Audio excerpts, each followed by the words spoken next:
आयोग की तरफ आते हैं तो अक्सर दफ्तरों में वहाँ के अध्यक्ष उपाध्यक्ष सदस्य निर्धारित रहते हैं और अगर कभी मिल भी गए तो उनकी फाइल ले लेते हैं। तो संबंधित अधिकारी को कभी वो तलब नहीं करते हैं कि उनको तलब किया जाए कि इनके साथ अन्याय क्यों हुआ।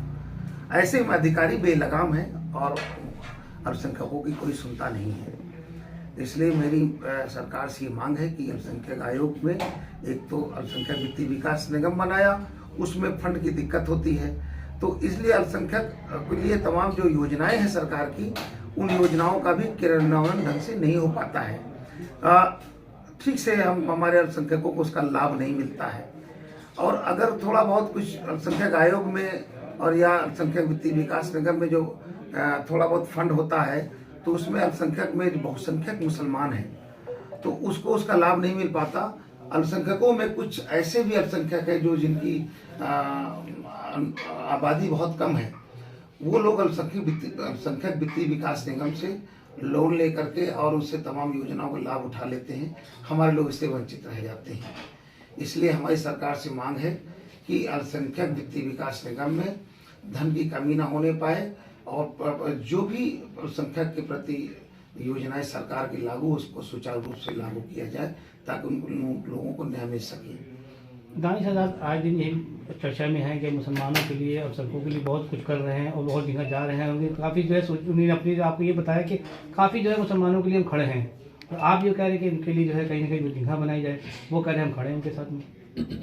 ये दानिश आज़ाद कौन है, कौन से जानता है? दानिश आज़ाद को अभी सरकार ने मंत्री बना दिया तो लोगों ने जाना था दानिश आज़ाद है।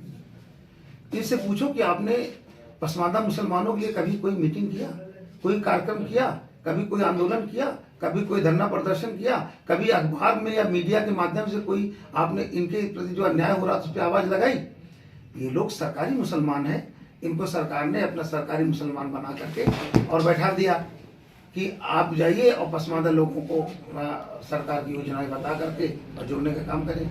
मैं कहना चाहता हूँ कि जब अभी हाल ही में धारा 341 पैरा 3 के अंतर्गत केंद्र सरकार ने सुप्रीम कोर्ट पे जो अपना जवाब दाखिल किया, वो जवाब जो है हमारे मुसलमानों के, ईसाइयों के खिलाफ है।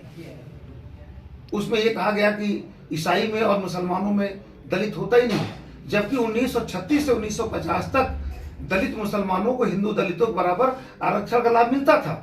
10 अगस्त 1950 को प्रतिबंधित कर दिया गया, तब से नहीं मिलता है। तो दलित मुसलमान तो होते ही हैं, लेकिन गलत तरीके से जवाब माननीय न्यायालय में भारतीय जनता पार्टी की सरकार ने, केंद्र सरकार ने दाखिल किया है।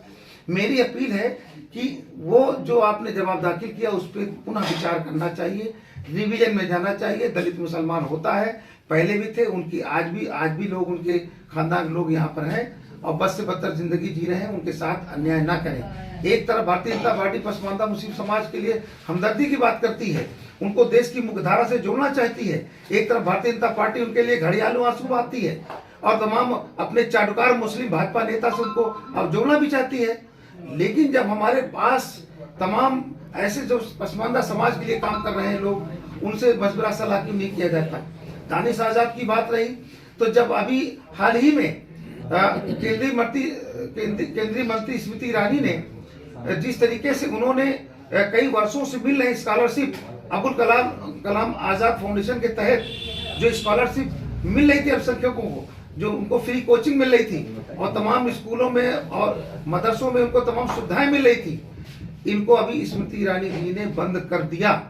मैं पूछना चाहता हूं कि पिछली सरकारों ने इसको चला करके रखा, आपकी केंद्र में सरकार थी, आपने भी चलाया अटल जी के दौर पे।